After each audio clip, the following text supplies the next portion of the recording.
আসসালামু আলাইকুম। আলহামদুলিল্লাহ, কোরবানির ঈদ শেষ। এখন আমাদের ব্যস্ততা কিছুটা কমেছে। খামারের যেসব গরু ছাগল আমরা কোরবানির ঈদের জন্য প্রস্তুত করেছিলাম বিক্রি করার জন্য, সেগুলো আমরা মোটামুটি আলহামদুলিল্লাহ বিক্রি করতে পেরেছি। প্রতি বছর কোরবানির ঈদের আগে হাটে আমরা বাঁশ দিয়ে সুন্দর করে গরু বাঁধার জন্য ব্যবস্থা করে রাখি। সেটা শুধু আমরা করি না, সবাই করে। কোরবানির ঈদের পর যার যার বাঁশখুঁটিগুলি সবাই আবার হাট থেকে উঠিয়ে নিয়ে আসে। তো আজকে আমরা যাচ্ছিলাম সেই বাঁশখুঁটিগুলি নিয়ে আসার জন্য।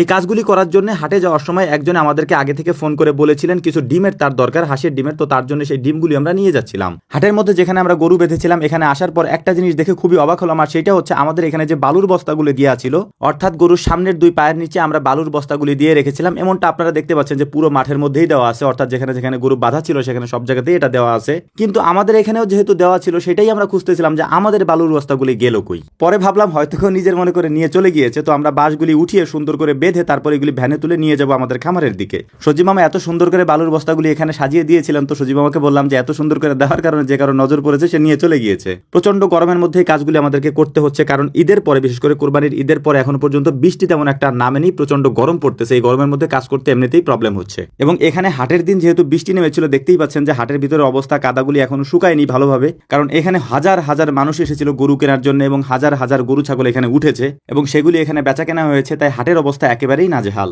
তো যাই হোক, আলহামদুলিল্লাহ হাটের কাজগুলি শেষ করার পর, অর্থাৎ এখান থেকে বাঁশখুঁটিগুলি উঠিয়ে নেওয়ার পর আমাদের মূল একটা কাজ রয়েছে। সেটা হচ্ছে যে আমাদের হাঁস মুরগির খামারের জন্য অল্প কিছু খাবার আমাদেরকে নিতে হবে। সেই খাবারগুলিকেও আমরা নিয়ে নিচ্ছিলাম এখান থেকে। আলহামদুলিল্লাহ খামারে এসে এগুলিকে নামিয়ে রাখার পর এক ছোট ভাই আমাদেরকে ফোন দিল যে ভাই আসেন, আমরা জাম পারতেছি এবং এখান থেকে কাউফল পারতেছি, এগুলি আমরা খাবো, আপনিও আমাদের সাথে জয়েন করেন বা আমাদের সাথে অংশগ্রহণ করেন। স্বাভাবিকভাবে আমাদের এখানে সিজনাল যেসব ফলগুলি হয় সেই ফলগুলি আলহামদুলিল্লাহ আমরা খেতে পারি এবং এটা আল্লাহ তাআলার একটা নিয়ামত আমাদের জন্য, যে অনেক বেশি পরিমাণ ফল আমাদের এই অঞ্চলে হয়ে থাকে। তো এখন আমরা যেটাকে পেরেছি এটা হচ্ছে কালো জাম। এই কালো জামগুলি গাছে বেশিক্ষণ থাকে না, পেকে যাওয়ার সাথে সাথে গাছ থেকে পড়ে যায়। এই কারণে হচ্ছে গাছের নিচে মূলত আমরা একটা পলিথিন বিছিয়ে নিয়েছিলাম লম্বা করে, যাতে করে জামগুলি নিচে পড়লে নষ্ট না হয়ে যায়। তো জামগুলিকে নিয়ে আসার পর এগুলিকে সুন্দর করে ধুয়ে পরিষ্কার করে এবং এখানে যে কাঁচা কাঁচা জামগুলি ছিল সেগুলিকে আমরা আলাদা করে ফেলেছি। আলাদা করার পর শুকনা মরিচ এবং লবণ দিয়ে আমরা সুন্দর করে মাখিয়ে নিয়েছি। তারপর এই যে আমরা পরিষ্কার করা জামগুলি আছে, এই জামগুলিকে ওইটার মধ্যে ঢেলে দেবো ইনশাআল্লাহ। তারপর এগুলিকে সুন্দর করে মাখিয়ে নেব। এখানে আরো একটা গাছের ফল ছিল, সেটা হচ্ছে কাউ ফল। এটা হয়তো অনেকে চিনবেন না, কারণ এগুলি অনেক জায়গায় পাওয়া যায় না, আমাদের এখানে পাওয়া যায়। এই কাউ ফলগুলি খুবই সুস্বাদু হয় খেতে।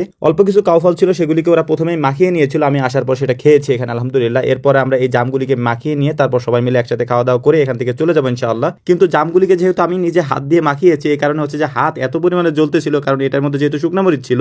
জামগুলি মাখানোর সময় তেমন একটা বুঝিনি, জামগুলি খাওয়ার সময় বুঝিনি, কিন্তু খাওয়া দাওয়া করে এখান থেকে যখন চলে গিয়েছে বাড়িতে যাওয়ার পর দেখি যে আস্তে আস্তে হাত জ্বলা শুরু করেছে এবং একটা সময় এত বেশি পরিমাণে জ্বলতেছে যেটা সহ্য করা যাচ্ছিল না। যে কারণে হচ্ছে যে একটা বলের মধ্যে সুন্দর করে পানি নিয়ে তারপর হচ্ছে যে এটার মধ্যে আমি বরফ দিয়ে হাত দিয়ে রাখতেছিলাম যে এটার জ্বালা পোড়াটা একটু কমে কিনা। তো বেশ কিছুক্ষণ রাখার পর একটু কমেছিল আলহামদুলিল্লাহ, কিন্তু এরপরে হাত তো এখান থেকে উঠাইতে হবে। হাত উঠানোর পর দেখি আবারও জ্বলতেছে। তো আস্তে আস্তে এটা ঠিক হয়েছে আলহামদুলিল্লাহ। তো যাই হোক, আপনারা আমাদের জন্য দোয়া করবেন। আসসালামু আলাইকুম রহমতুল্লাহ।